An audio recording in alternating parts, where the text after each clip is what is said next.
Leonardo Notarbartolo did not look like a thief. That was, of course, precisely the point. In the fall of 2000, a trim, well-dressed Italian gentleman arrived in Antwerp's Diamond Quarter, the Diamond Wyk, with a warm handshake, an easy smile, and a business card that identified him as a diamond merchant from Turin. He wore tailored blazers. He greeted shopkeepers in polished French. He carried himself with the relaxed confidence of a man who had spent a lifetime among precious things. Nobody who watched him stroll down Hovenierstraat, pausing to admire stones and lit window displays, would have guessed that he was conducting reconnaissance, systematically photographing, mapping, and memorizing every feature of one of the most fortified vaults on Earth. The Antwerp Diamond Centre at 9 to 11 Hovenierstraat housed a vault on its second floor that was considered, by anyone who thought about it at all, to be impenetrable. Its door weighed several tons.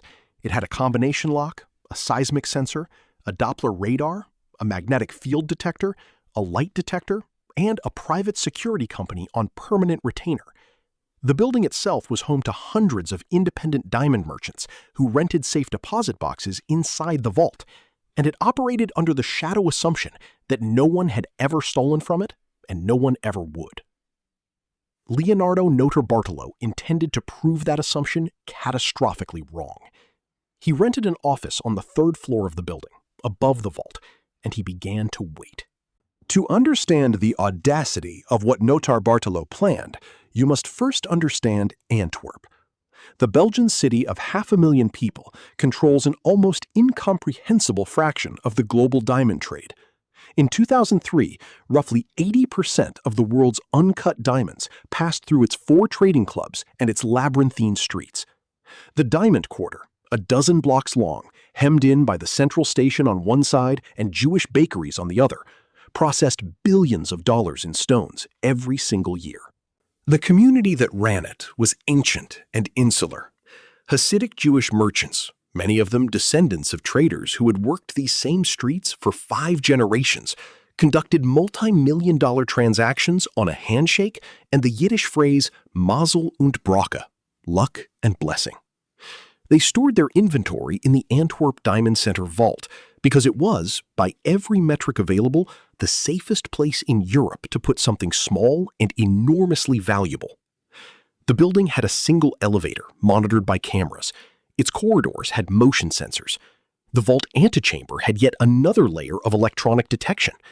The vault door itself required a combination known to a very small number of people. None of that would be enough. Notarbartolo was not, in any conventional sense, self-made. He was a graduate, in the loosest, most criminal sense of the word, of what Italian law enforcement called La Scuola di Torino, the School of Turin. This was not a building with classrooms. It was a tradition, a lineage, a set of skills passed down through the Piedmontese underworld across generations, the way a master craftsman passes tools to an apprentice. The School of Turin specialized in one thing: precision burglary. Not smash and grab, not intimidation, not violence. Its practitioners were patient, methodical, technically sophisticated thieves who treated a vault the way an engineer treats a problem, as something to be understood, disassembled, and solved. They studied alarm systems, they learned locksmithing, they read technical manuals, they invested months, sometimes years, in preparation before ever touching a target. Notarbartolo had spent decades in this tradition. By 2000, he was in his mid-40s, experienced, disciplined, and ambitious.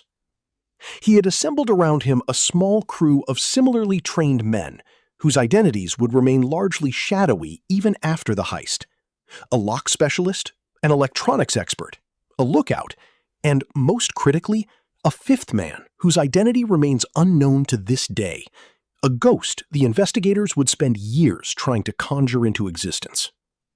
They called themselves, for no particular reason beyond dark humor, the Genius Team. For 2.5 years, Notarbartolo did something extraordinary. Almost nothing. He went to his rented office in the Antwerp Diamond Centre. He met other merchants. He attended trade shows. He bought and sold small quantities of diamonds, enough to maintain his cover, not enough to draw attention. He ate lunch at nearby restaurants. He became, in the quiet way of a man who truly understands patience, a fixture. But he was never idle. Every visit to the building was a data-gathering mission. He noted the rhythms of the security guards. He observed when the vault antechamber was busy and when it was empty. He studied the make and model of the combination lock, a Kessler lock of Swiss manufacture, rated to withstand a direct attack for 12 hours. He identified the alarm company whose sensors lined the walls, Assa Abloy, and acquired a copy of their technical specifications through channels that investigators would later describe as concerning. He mapped the elevator's camera angles. He tested how long it took the building's manager to respond to a noise complaint. He noted that on weekends, the building was nearly deserted.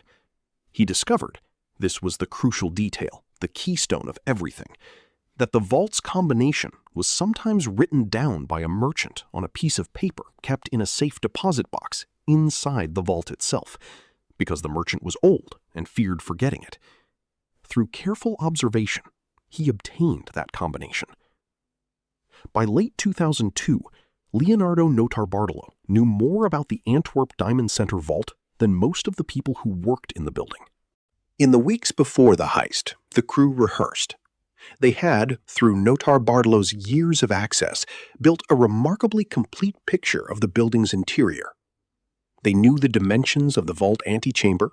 They had obtained or fabricated duplicates of the key that opened the vault antechamber door, a standard-issue key used by merchants to access the elevator corridor during business hours.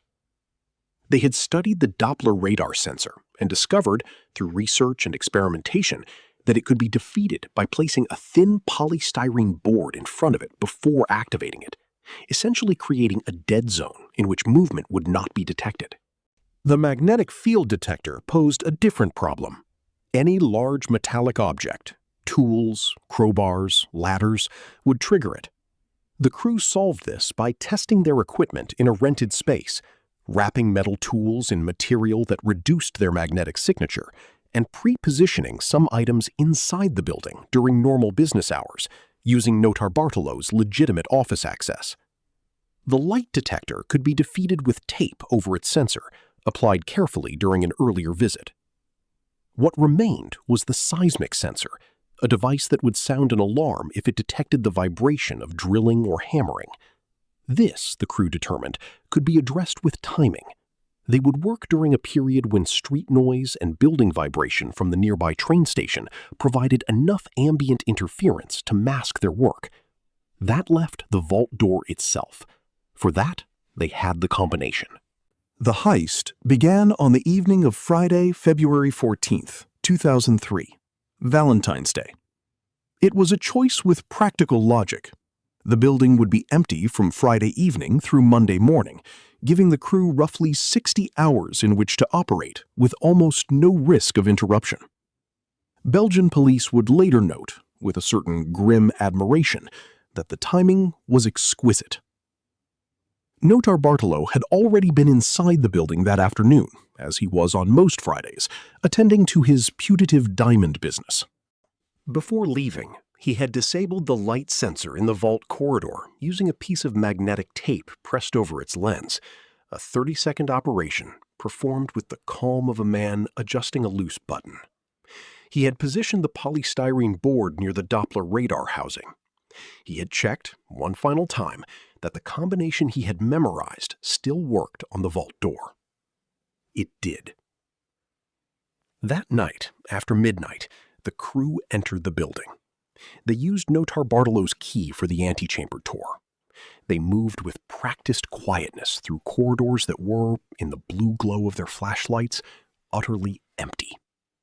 The city outside hummed with Saturday midnight traffic. Inside, there was nothing but the soft sound of their footsteps and the whisper of their breathing. The vault door swung open. What lay beyond it was extraordinary. A room approximately the size of a large bedroom, lined floor to ceiling with 160 individual safe deposit boxes, each one the rented property of a diamond merchant. each one containing what that merchant had chosen to store there over the years. Loose diamonds wrapped in paper parcels, cut stones in velvet pouches, gold bars, jewels set in antique mountings, cash in multiple currencies, bonds, documents, the accumulated wealth of some of Antwerp's most successful traders. The crew worked through Saturday night and Sunday. They were methodical. They had brought specialized drill bits, the kind used by professional locksmiths for the individual safe deposit boxes. They had a portable grinder. They had collection bags. They did not rush. They ate sandwiches. They rested in shifts. One man kept watch near the building entrance, communicating by radio. Box by box, the vault was stripped. Of the 160 safe deposit boxes, the crew opened 109. Some contained documents of no value. Most contained something worth taking. When the crew finally left the building in the early hours of Monday morning, February 16th, they carried with them an estimated $100 million. Some accounts say as much as $400 million in diamonds, gold, cash, and jewels. The exact figure remains disputed because many of the merchants, for reasons related to insurance fraud or tax avoidance, had significantly underdeclared the value of what they stored. The drive back to Italy was unremarkable, which was entirely the point.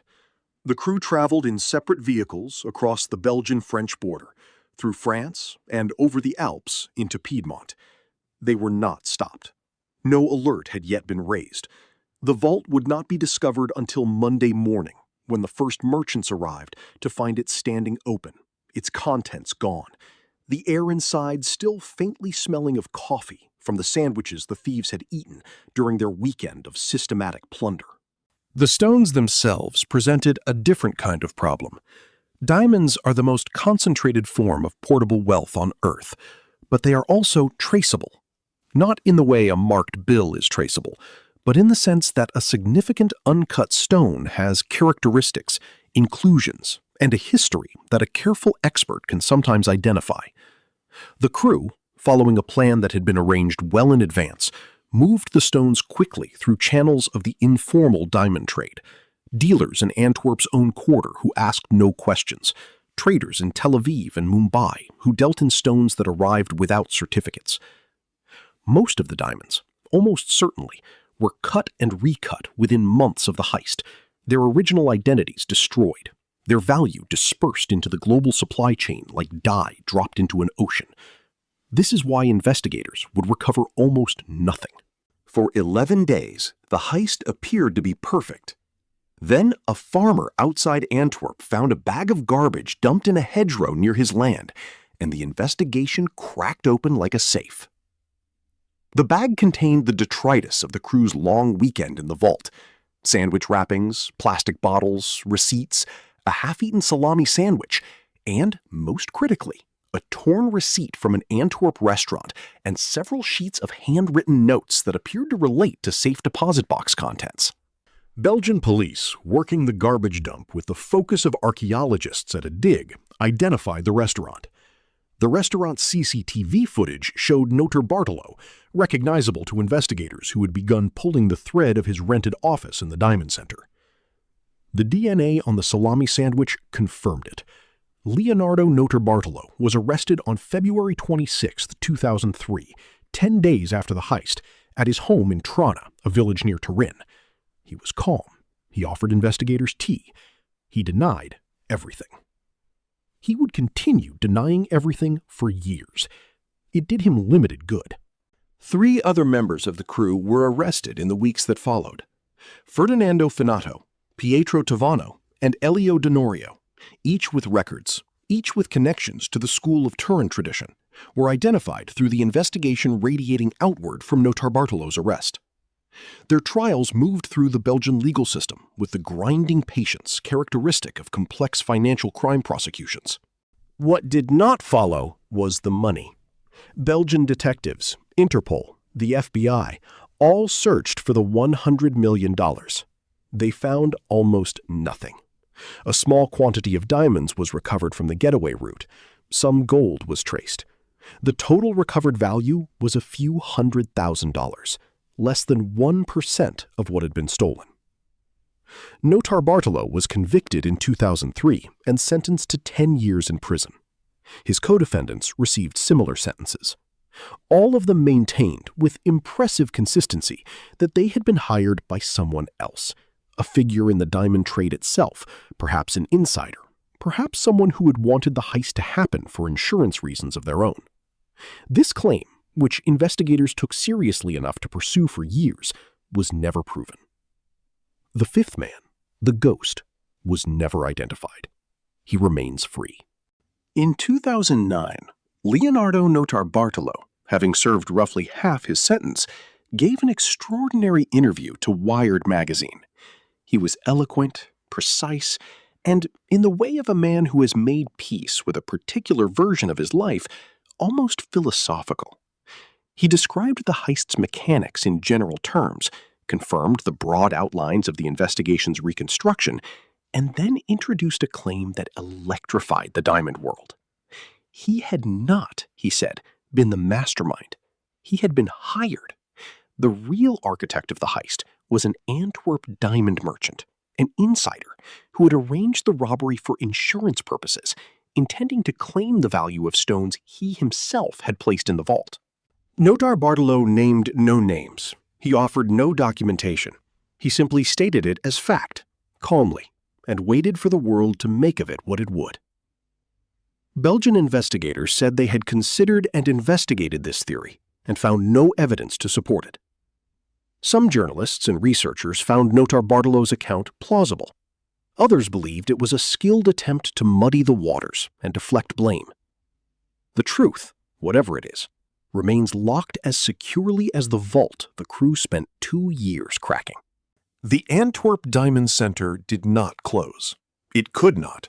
The trade is too important, the infrastructure too deeply embedded in the city. But it changed. The vault was redesigned. The security system was overhauled completely, with new sensors, new protocols, new personnel. The merchants who had lost everything, or nearly everything, those who had declared their holdings honestly, filed insurance claims that took years to resolve. Some merchants were ruined. Others, who had declared less than they stored for tax purposes, found themselves in the bitter position of having lost a fortune they could not officially acknowledge. The heist exposed not only the vulnerability of the vault, but the gray economy that had quietly operated inside it for decades. Cash that had never been declared, stones that had never been reported, wealth that existed in the pleasant twilight between the formal and informal diamond trades. In this sense, the heist was not just a robbery, it was an inadvertent audit, conducted by thieves who did not care about tax compliance, of an entire community's relationship with official record-keeping. The results were uncomfortable for everyone. The figure who haunts the case is not Leonardo Notarbartolo, who is at least comprehensible, a skilled, patient, professional thief who planned meticulously and was undone by a sandwich. The figure who haunts it is the fifth man. Belgian investigators developed profiles. They consulted with Italian organized crime experts. They ran names through Interpol. They followed financial trails through the Dutch Antilles and Malta and Dubai. Nothing. The ghost remained a ghost, present in the logic of the heist, someone who knew the building's rhythms intimately, someone who understood the Antwerp trade, someone who had access to information that only an insider would possess, but absent from every database and every photograph. The missing hundreds of millions are almost certainly gone in the way that diamond money disappears, recut, sold, dispersed, laundered through legitimate trade.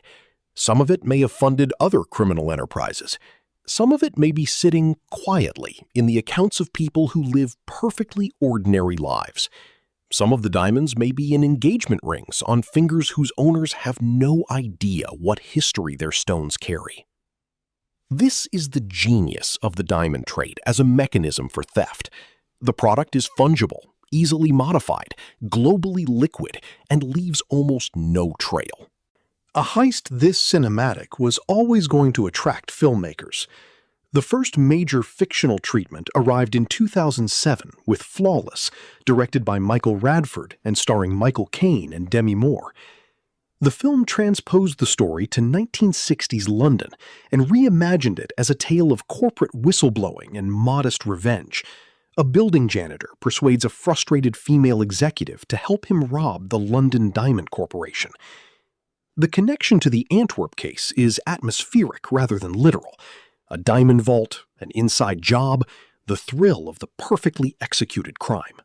Michael Caine, characteristically, brought to the role a quality of contained glee, the pleasure of a man doing something brilliant that the world will never quite understand.